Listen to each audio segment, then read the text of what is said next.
From your perspective, what makes the pursuit of a career in corporate America really appealing or a smart move for, in particular, the Black male? Very good question. This one takes me back to sort of, a why.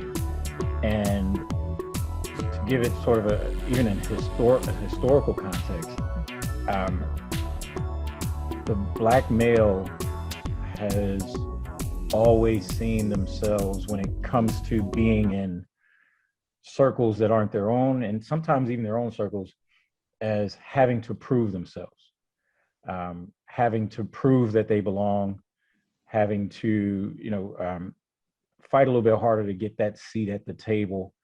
And so when I think about corporate America, it's sort of this large table of what we would perceive to be those executives, right? Those upper echelon workers, those people who are not necessarily, white collar workers, even the phrase white collar, right? Mm-hmm. Yep. And that phrase carries with it this mystique that you've made it, or that you've at least excelled past being a field worker. And there's always been this allure of getting off of the field, so to speak, and into a better place. And so, that's the historical reference. From my opinion, it's one of those. It goes back to just proving, not only do I belong here, I can play this game. I can sit at this table, and I can be of value. Mm-hmm. So in short, I would say, for the Black male, positioning himself in corporate America would have everything to do with proving just how valuable we are. And that's why I believe so many of us also take the route of entrepreneur, because when we don't get that opportunity to prove just how valuable we are, we don't stop. It becomes, okay, I'll show you another way. Mm-hmm. I'll show you what you missed. So, I would consider it that badge of honor, that next level graduation. There's the high school graduation, the college graduation, and then there's getting that position in corporate America that, grandma and great grandma and all ancestors before us would say, my baby made it. Yeah, you got that. Good job. Yeah, if there is one, right? Right, exactly. Because, the reality is the numbers don't favor our collective continuous drive. When you look at the number, in particular, Black male, Black people, people of color, period, at the upper echelon and the CEO, those who've made it to the top of the organization, I mean, percentage-wise, single digits, right? Yeah. When you think about the gravity of microaggressions that people of color have sustained, because those really came to light on the heels of what we all collectively experienced last year. Yeah. And so, the numbers say, boy, why be in that drive? So I'm here as a coach. You're here telling the story through your terrific book to support those who are in the climb. So what do you say are kind of some of the hidden gems, the hidden aspects for making the climb that will lead to your success? That's a great question. I love it because I was telling my daughter the last week, there's some elements of my personality that are derived from my childhood. Mm. And one of them is not getting to go outside and play when I wanted to, and having to look out the window and see everybody else playing, mm-hmm. right? For whatever reason. And there was that feeling of being left out. Mm-hmm. And personally, I still have that feeling. That trigger is still there for me. And so I don't like being left out. Mm-hmm. And I feel like in this information age, and in these these pockets of professionalism that we may or may not be a part of. We as a culture, we as Black males, Black people, minority, that we may not get invited to. We're being left out, and that bothers the crap out of me, because I go back to being that little boy looking out the window saying, man, all of them are playing, why can't I play? And so my thing becomes to do something about it, right? Rather than complain, do something about it. That's why I wrote the book. That's why I love going out and speaking. And when I have the opportunity to coach someone, my little tagline is, I'm going to take you behind the velvet rope. I'm going to show you what they're not showing you. And to answer your question, a lot of the hidden gems to making this climb, first of all, they're discussed when we leave the room. And I found this out firsthand when I was a recruiter, when I was starting off as a recruiter, corporate recruiter, recruiting senior level accountants. I was in the training phase, so I'm shadowing another senior recruiter. She brings in a candidate. I'm riding shotgun, just observing the interview, and it's going textbook. I mean, question, answer, get up, shake hand, we'll call you, leave. It was at that moment when the door closed and the candidate was on the other side. It was at that moment that the most important conversation started happening. And it included everything that wasn't done, everything that was said that shouldn't, just all of these, you would almost think nitpicky things. And in the end, it was said, and that's why we're probably not going to call her back. And I'm thinking, why didn't we tell this candidate that? Because now they're going to go to their next interview and do the same thing. So me being the person to take people behind the velvet rope, it's exposing the conversations that happen in the rooms that we're not in. And so what I would say, there's so many, right? It's hard to pinpoint one hidden gem or another. We all know them, right? The way you look, the way you dress, how you answer the question, vocabulary, all of those things, nitpicky things. It could be, the likes, the ums, your fillers, all of those things. It could really just be you telling a story that you feel is appropriate for the moment, but what they're doing is they're translating that story to say, well, that's part of who you are. That person won't translate in this environment. So, and they just smile and nod and listen to your story, but in the back of their mind, they've already made up their mind, their decision. So I always like to tell people, in order to force those hidden gems to the surface, ask the difficult question. There you go. Ask them the question that you feel like they're going to discuss when you leave. And if they choose not to answer it, no problem. At least you let them know that you know the game, and there's going to be a conversation afterwards. And if nothing else, you just want to know for next time. So that's the way to force those to the top, outside of just trial and error, which is the reason why I laid everything I did out in the book. It was really sort of a diary of trial and error, and bringing some of those things to the table and handling some of those objections before they even become objections, and just making those things come to the surface. Ask him, what's behind the velvet rope? If we pull that curtain back, what am I going to see? So after I leave, what conversation are you all going to have? How's that going to start? And if nothing else, it shows that you're bold, and this is a two-way game, and that you're not afraid to step on the court with them. And this is why it's important to start building that capacity before you get into an interview situation. Build the capacity by knowing how to ask the tough questions of your boss, of your colleagues. Because here's the thing. When you're already hired, you're in an organization, you're there for a reason. And oftentimes we just kind of take what's given, and we respond, and we're like, oh my goodness, I'm feeling this, or I'm thinking this, but I'm not going to say that. So I think where you develop the muscle is, let that be your cue. Something's amiss, not feeling that everything's up and up. I feel I should say something.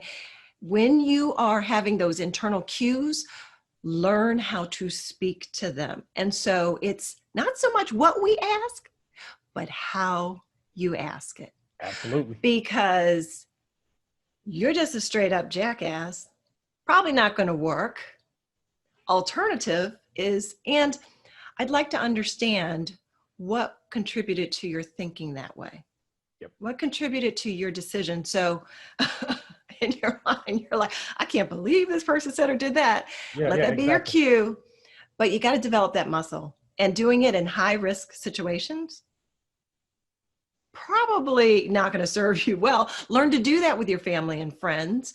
Hmm. Work with others, work with professionals such as yourself on how to ask those, let's say, difficult conversations, those Yeah. questions in a way that support you to help kind of demystify. I love that, as you say, get behind kind of like that curtain. So for you, Rodney, what were your dreams and aspirations when you first set out? And what are those that are now ahead of you? You can kind of give us the cliff notes on that. Sure. It's funny because I'll say when I first sat out, that goes back to when I was in college, and I was a music major, so I was a music Mhm. major with a concentration in vocal performance. I'm Mhm. trained to sing classical music in multiple languages. Matter of fact, the Houston Symphony Chorus, I performed with them last year before the pandemic, Oof. and we're about to start back up, so I can't wait. So Yay! yeah. And at that point, my aspiration was what was fed to me, which was an either or. It was either you teach music Mm, or you become a professional opera singer. mhm, And I didn't want to do either. I love music, I love to sing, but I didn't want to. I was like, I don't want to do that. mhm, And so I really, after that, I really did not know. And it wasn't until my mom passed at an early age. She passed at 41. I was mhm. in between jobs. After we laid her to rest, one of my fraternity brothers, he was in the process of getting a life insurance license. And he said, well, hey, why don't you look at getting your license until you find something better? And I'm thinking, oh, I was a music major. I'm gonna I never took a finance class, accounting class, business class. What are you talking about? He was Uh-huh. like, all you have to do is just make a 70 on a multiple choice test. Wait, what? you know? Maybe I could do So that. okay, bet. And so that began to snowball because I got that license, and one license became two, became three, and I now hold Nice. four. And I'm actually in the process of studying for my fifth. And Sure. so my career aspirations used to have grandeur of that office on the corner in that high rise building, looking out amongst the people and managing people. And it's funny because I'm actually describing something that I had. I point in this direction. I used Mm. to work for AIG, which is right over here downtown. And I had an office on the 35th floor. I managed 12 Right. people. So it was like, look at, boy, my mama would be proud of Right. me. Yes. Yes. But then, when I got that position, I knew that even though I had made it to management, I was reporting to the VP of our division. I was behind the velvet rope. I Mm-hmm. saw how things were done, and Mm-hmm. I saw how decisions were made on that level. And not all of them were very attractive. And so, what I would then begin to do is coach my team based on the information I saw behind the velvet rope. Mm-hmm. And some of them could take it, some of them couldn't. Some of them would push back and say, "Hey, I know I'm not always say I'm that person that'll give you the ugly truth rather than a Mm-hmm. beautiful lie." Mm-hmm. And so my aspirations changed, and they actually went full circle back to more of an entrepreneurial aspiration. Mm-hmm. So now, having had that experience, I still have the passion to help people in their finances. Like I said, I'm studying for a fifth license, so I'm obviously still progressing in the financial industry, but now under the guise of, or I should say, dancing to the tune of my own music. Nice. And so that's where it was, and that's where it is now. Nice. And what resources would you advise every young professional with executive ambitions that they get early in their journey to support them along the way and discover what's behind that velvet rope? Yeah. I yeah, I hope your listeners like this answer because it's not a popular answer. Okay. Nothing new under the sun. But I heard this phrase, or maybe I read it, and hint, hint, and it became sort of a mantra, and that is become a voracious consumer of information. In other words, read. Mm-hmm. When I mentioned it being in college, I was a music major. I changed my major to African American history. I felt like, well, if I'm going to be here, I need to study something I'm going to enjoy. Mm-hmm. And so I changed my major to African American history. And that was the first time that I heard, if you want to hide something from a Black person, put it in a book. Mm. And it took me back to that little boy, little Rodney, Mm-hmm. sitting in the window, watching other people play, Mm-hmm. feeling left out. And I decided at that moment, it's not going to be me. And I had someone pull me to the side and tell me, you should always be reading a book. And from that moment forward, I always have a book to read. I tell my daughter the same thing. Always be able to answer the question, what was the last book you read? What book are you reading now? And what's the book, your next book you're going to read? And Nice. and so and here's what happens when you do that. You begin to learn a different language. Mm-hmm. And that's the nugget, is that when you can speak the language of the group that you are wanting to infiltrate, it's almost like going undercover. When a police officer goes undercover, they have to study the environment that they're going in. That includes the language, what they wear, all those things, to become one with the environment. And sometimes those that do it so well, they become so engulfed with it that it becomes a part of them. Well, it's the same way in the business game. You have to study the script. You have to study the stage. You have to study how people act, their emotions and things like that. And then you have to affix those things to who you are at your core. Don't start faking it, because I hate fake it till you make it. Don't become something different, but just learn how to attach those parts of that world onto who you are. And then when you walk in, they won't be the wiser as to if you belong there or not. So my thing would be read, and read with the intent of not just gathering information, but understanding a different world. And when you understand that different world and you can then navigate it yourself, now you become one with it. I absolutely love that. And I am actually living proof of doing that early in my executive professional career when I was at Eastman Kodak Company, because I was getting close. I was working in a space. I was the chief of staff for our vice president. And in that role, I was taking part in executive level meetings. Now here I'm just within like 7 years out of undergrad. And I went to Kodak had resources for their employees, and I just happened to muddle through what was available. And there was a book by Mark McCormick, and it's something along the lines of, Swim with the Sharks, what they don't teach you at Harvard Business School. And man, it was on point. I read it. In fact, I have a couple copies still, because it was just about the practical nature of how to play the game. And Mark McCormick said in his book, it is a game. What's the name of the book? It is Mark McCormick. And I believe it was Swim with the Sharks, what they don't teach you at Harvard Business School. And so that was a game changer. Just really wanting to double down on your recommendation to be a ferocious reader. And because one of the things I always saw, the executives' offices I was in, they always had like a book prominently on the corner of their desk. The desk's always like clean, I'm like, how are your desks clean? I got stuff all over the place. Always a book, because it was just also about, as you mentioned, in order to create that allure, right? It's about having an appearance. And so having a book of the month. The other thing I discovered, because I was like, how are people getting through these books? My time, I barely have time to catch my breath. I work so much. I don't have much downtime. There's this resource called Sound Recordings, I believe it is. And they provide the audio for every leading edge thought leader or management leadership book that's new and on the edge. And so you can listen to sound recordings where it's really kind of a condensed version of the book, but you're still getting the essence, the meat of it, the decision-making points, the strategic prowess. So another little resource. Dropping dimes there. Left and right. Yeah, and I'm picking them up. Just adding to what you're saying. I mean, but that's so, because one other thing I truly believe in is individuals who have executive ambitions, just because you graduate from some place with some sort of degree or what have you, the learning does not stop.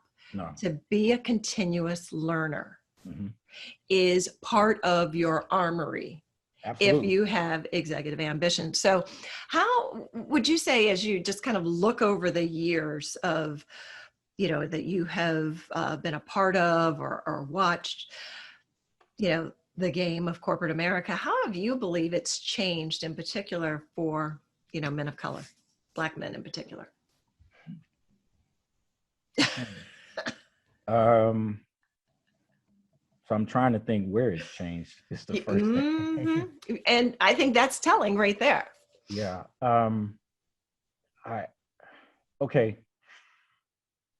I'm just gonna say I don't think it has much. Mm-hmm. I don't think it has much. What I believe has changed is the awareness of our white counterparts. Mm-hmm. What I believe has changed is that now some of them are, we're no longer blowing a dog whistle. Mm-hmm. Now they get it, the Mm-hmm. ones that want to. Right.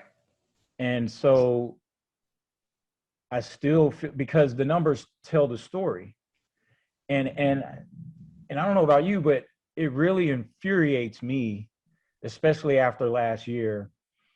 It seems as if the way that a lot of these corporate entities have appeased Black executives, let's make them the director of D&I. Yeah.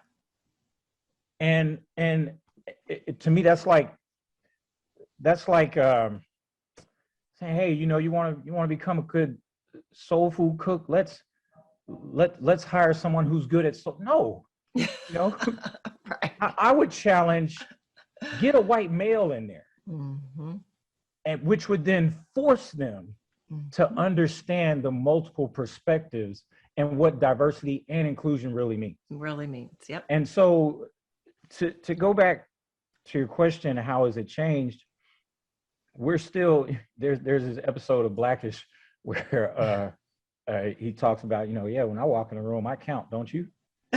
Right. And immediately, without them explaining anything, like, yeah, I do it. And it's still there. So the numbers don't lie, right? The volume of the rhetoric has increased, and yeah, awareness is out there.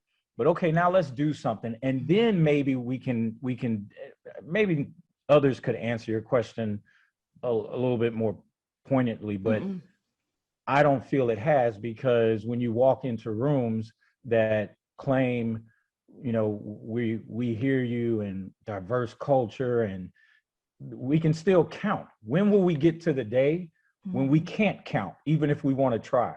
When it's just so blaring in our face that we see that, wow, not only Black males, Black females, Asian, Middle Eastern, Latinx, everyone's represented. The phrase that I heard by the CEO of the company I mentioned before, I want this company to be a reflection of society itself. When you hear that phrase, it's very positive, right? It's like, all right, well, what are you doing to mix it up at the table now? Where's society at this table? Or what are you doing? So I don't feel that it has changed quantitatively, because the numbers still say we're not being counted in the areas that matter. I guarantee you probably 80 to 90% of corporations have a Black D&I person. And the easiest thing to do is to hire folks at the lowest levels of the organization. So even before that, I would say go out to these, and like I said, now now these corporations are woke, right? Go out to these HBCUs that get no play and make it a point to recruit there. It was an anomaly when I mentioned it at the company where I was. It was almost as if, there's an HBCU right up the road from us, Prairie View A&M University, and recruiting there was almost like, really? Whereas U of H, right in the city, that was seen as the hotbed. Why? Why does that have to be the case? So, it starts with recruiting efforts. Then from recruiting efforts, it's, now let's get them into the locker room. Now let's assign someone to show them the game, rather than have them figure it out themselves. And next thing you know, they're not here in 2 years. Let's assign someone to show them the game, sponsorship, things of that nature. And then hopefully they'll end up matriculating up the ladder. Well, I just would like to see a lot of companies allocate budget to individuals having an opportunity to hire their own executive coach outside of the organization. So they create that space, but yet have a resource for which to kind of unpack what they're actually experience, all for the purposes of helping their productivity and performance inside the organization. But that's just my point of view. So one thing that I'll share that with you. yeah, it's just one person's perspective, but hiring We can call it two yeah, people. okay, good. Two people like that point of view. But I recently, I just heard, I believe it was this weekend, Malcolm Gladwell, who has, is really, comes out with some profound discoveries through research. He was, just this weekend, I heard him speaking to the fact of, these U.S. News and World Report ranking, top university programs in terms of who are the top 25 best universities in the country. He said, well, we did a significant amount of research to try to get to the algorithm of how are they determining these factors. And he says, you know what? It boils down to two things. How much money is there and how much whiteness is there. Wow. He says, so you're not going to see your HBCUs on these lists because oftentimes under-resourced, so they're not going to carry the money as many of these others, and whiteness going to be kind of hard pressed to find the numbers that they're looking for to fit their algorithm. Yep. He said, but you can't say that the students on HBCU campuses are any less qualified to do these jobs. But when it comes to, you mentioned from the outset, the allure, right? Oh, you're at a top university on the US, News and World Report list in the top 50. So sometimes we have to be asking different questions. Mm-hmm. And I also believe it is on us inside of these organizations to be comfortable having conversations or opening up the door for discussion when microaggressions are at play, because I truly believe that many people do not know that they're doing it. Oh, I really don't. I really believe many people don't know. And unless they are invited to a conversation to, let's say, unpack it, and let's just consider how that was, how I viewed that. You said X, Y, Z, and I interpreted it as da, da, da. Oh, that's not what I meant. Well, why don't we, what's another option for getting to the same destination, but in a different pathway, such that I'm not left feeling that there's something against me because of my color. There's oh my gosh, I'm so glad you brought that up. There's this phrase, and especially since as a Black male, mm-hmm. It comes up a lot. And I would say, I don't want to exclude anyone, mm-hmm. but as a Black male, it comes up a lot. And when it came up this one time, so this was after this past summer, when pretty much I feel like as a Black community, we had hit the tipping point of, you know what?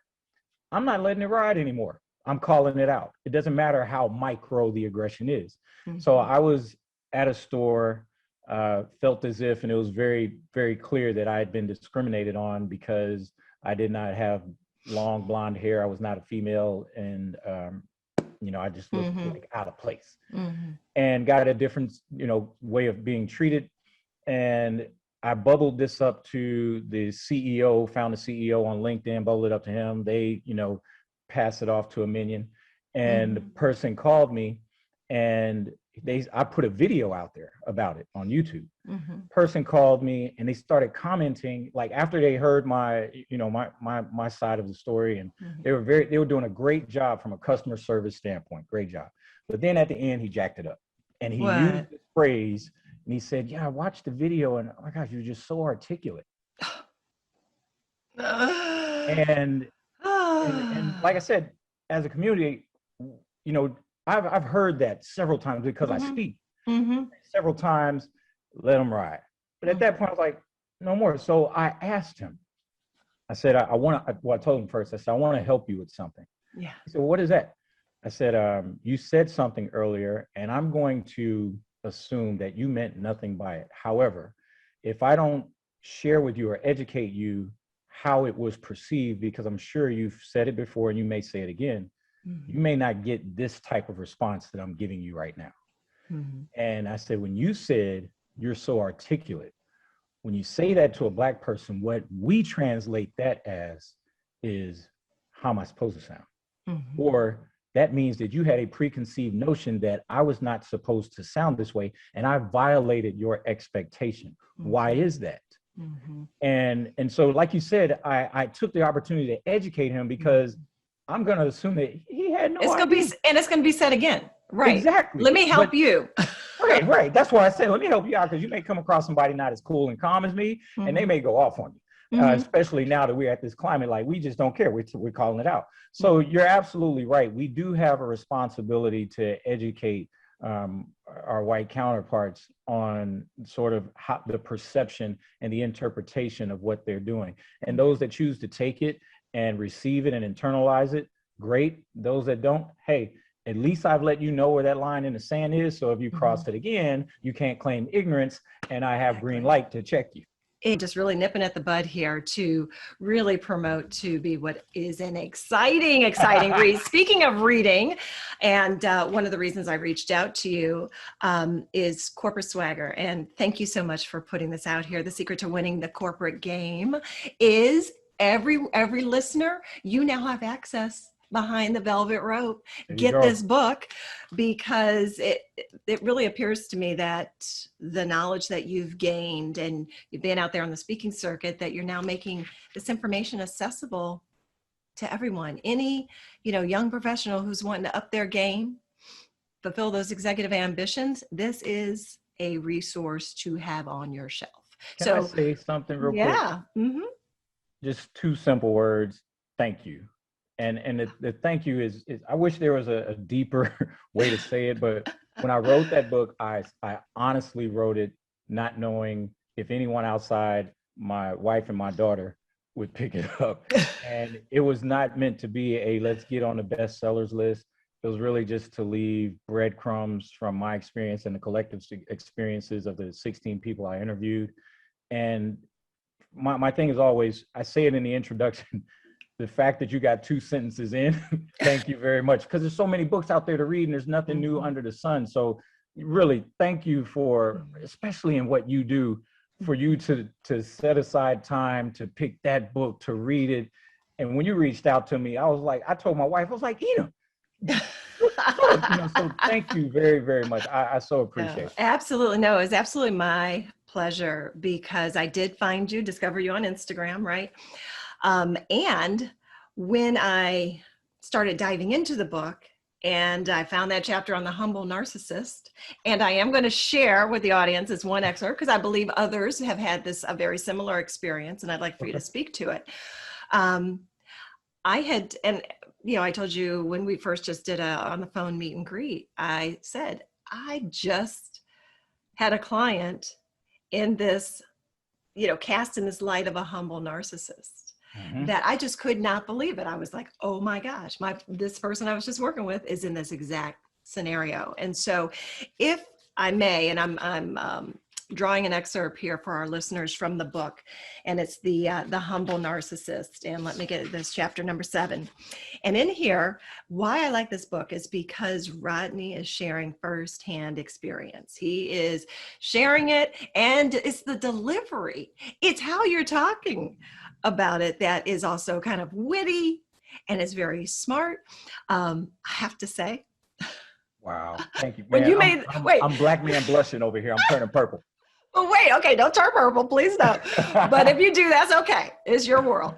But here, when you had the reference to that movie Friday of Smokey and Devo, okay, you had me there. I was like, oh my gosh. Oh my gosh, that Friday movie. I mean, whenever I need to have a good hearty laugh.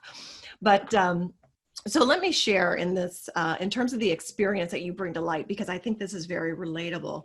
But you went on to say that I had 2 complete strangers give me 2 completely different assessments of my personality within a matter of 36 minutes. You're funny, because you mentioned earlier how you counting things and you keeping track.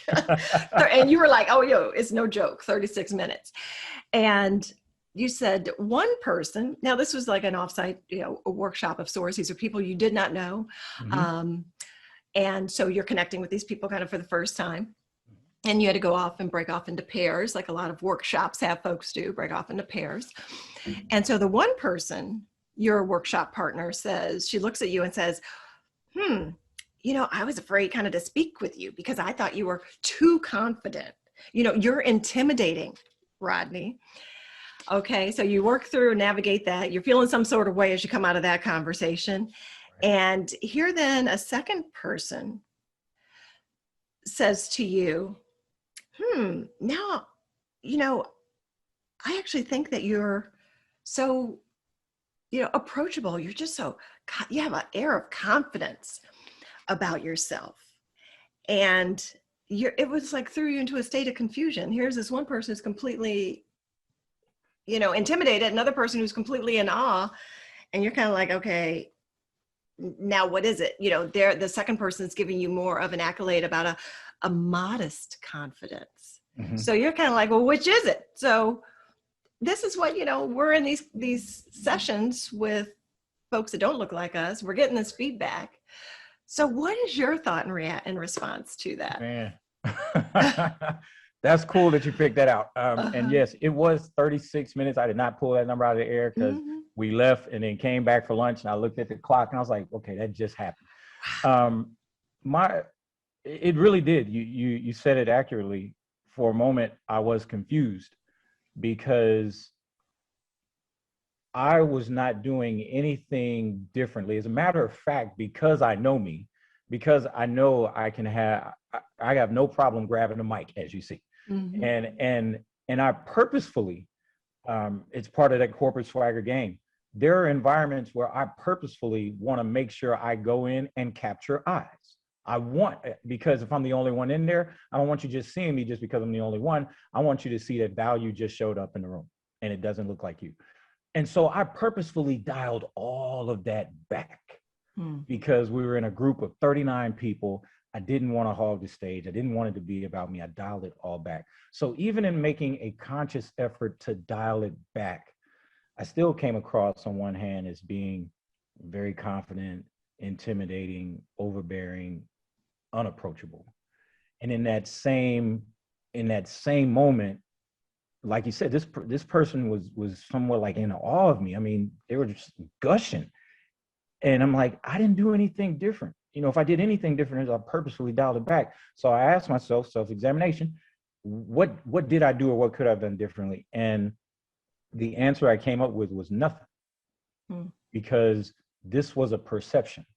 Mm-hmm. And to the listeners out there, even when you dial it back, because your confidence is still on 10, some people are still going to not vibe. They're not going to vibe you. But the person who needs to will, because the person who gave me the encouraging accolade, the one who's gushing, she was the moderator of the training, which means she had the ears of upper management. So if I were trying to impress upon someone the value I bring, I now have an ally in her who can go back and say, Rodney is this. Mm-hmm. Whereas the other person, we'll say she wasn't, Yeah, right. She wasn't. So not that I didn't care, I cared about both, but just to the listeners out there, you're not going to be able to control anyone's perception of you. What you can control is, okay, where am I going to dial it? Now, imagine had I dialed it up to 10 and not dialed it back, I probably would have come off as very, narcissistic. Rodney, you're a glory hound. You want this all to be about you. So you can control where you dial your corporate swagger up to or down to, but the end result is always going to be left to that of the person, your audience. And I would just say, as long as you know your heart's intent, as long as you know how you are coming to the stage, be secure in that, because that's what I had to leave away with. Rodney, what did you do? Well, I didn't do anything to do that. I didn't do anything to that. So rather than just, throw myself into a little tizzy, I was like, you know what? I did everything I possibly could do. And each person is able to have their own perception of what I'm bringing. And in the end, I was able to cater to the other person, but It's something that I was glad it happened when it happened, because I was glad I could be able to put it in the book so people could see that it is going to happen, even when you try not to. But that's okay, because the people who need to see it, I always say this: people who say you're arrogant don't have confidence. People who say that same arrogance is confidence, they know what confidence looks like. Looks like, right. And you mentioned, as you were, expanding on that point in the book, how at this offsite, you first did gather, I guess, and it was in small groups, and that you made some comments, contributed to the conversation, and then there were, crickets. Like, it's supposed to be an opportunity in small group where people are kind of cross-exchanging, saying this, building on other thoughts, maybe disagreeing, maybe.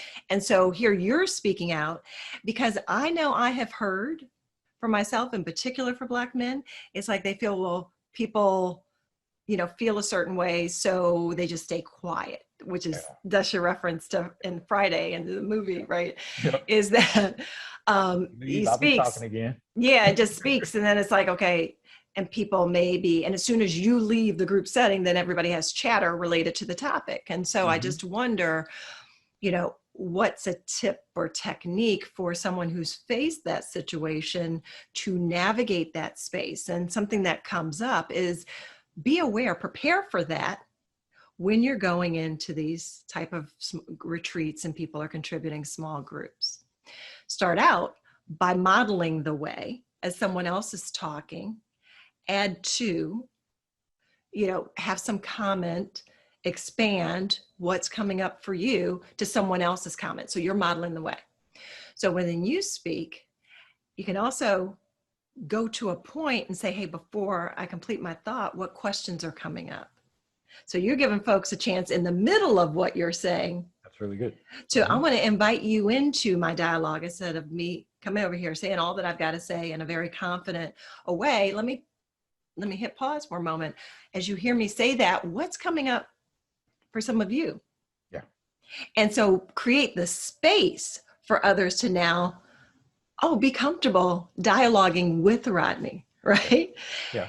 And you can then get to the end of what you have to say and ask those questions of, what or how, that are open-ended questions to trigger someone's thought process versus, do you have any questions?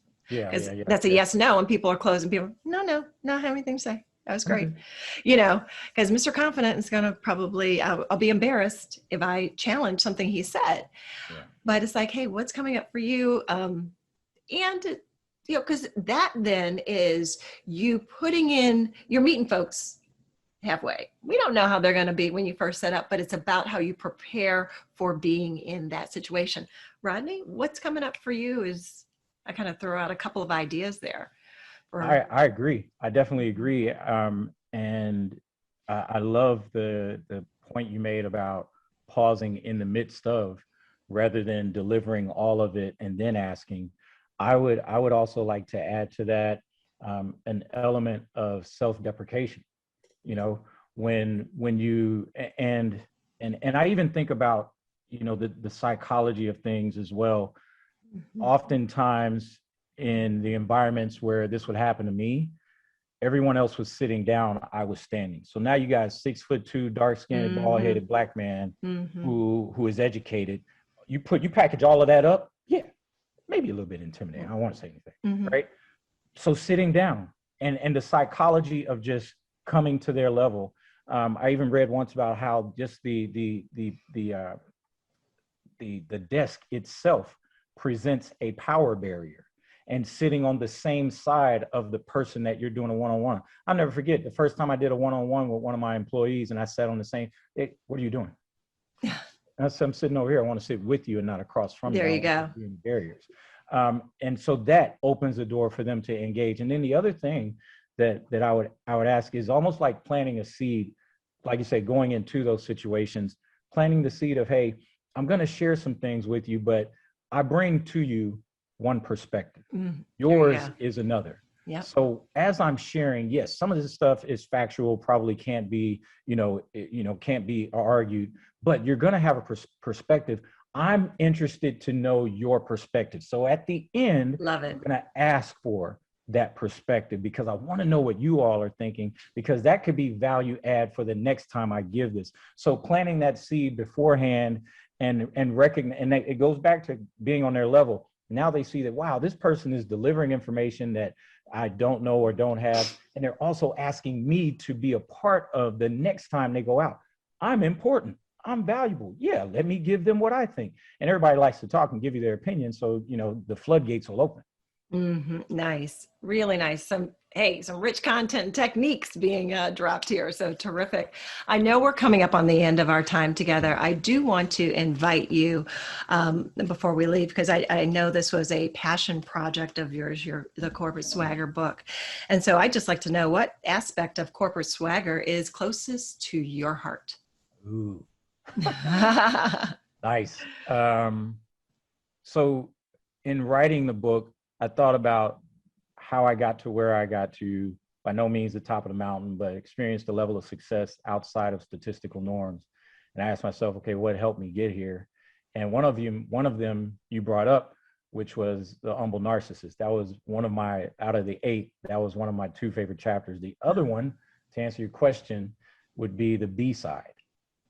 And that's because I found that it was the way that I was able to capture people's attention and compel them to want to engage with me longer. And the longer that I could have them engage with me, the more I increased my chances of accomplishing my goal, was by going beneath my resume, beneath my LinkedIn profile, beneath what was on paper. And I did it here on purpose when I shared I majored in music. I'm trained to sing classical music in multiple languages. Come on. How many Black males do you know that sing opera in multiple languages? When I was at the University of Texas, I was the only Black male in the vocal program. Exactly. So that in itself is a wait, what? And it becomes this guy, Rodney, is deeper than what we expect. And so now they want me in the circle a little bit longer. And the longer I'm in the circle, the more I get to show you who I am. And the more you see who I am, I just increase my chances of, when I want that position, I can ask for it. When I want that next meeting, I can ask for it. So that would be the one that's near and dear to my heart, is the B side. I would tell everyone out there, if you don't have some banging B side tracks, go get them. And I'm telling you, you don't have to look far. You can look back as further as T-ball when you were little league or whatever. Everyone has them. It's just a matter of knowing which ones to play at the appropriate time. Nice. Rodney, thank you so much for joining me here on the Tuesdays with Coach Mo podcast. Thank you for having me. This was dope.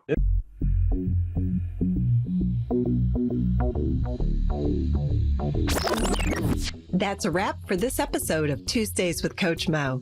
Showing up here tells me you're willing to invest in yourself and your career.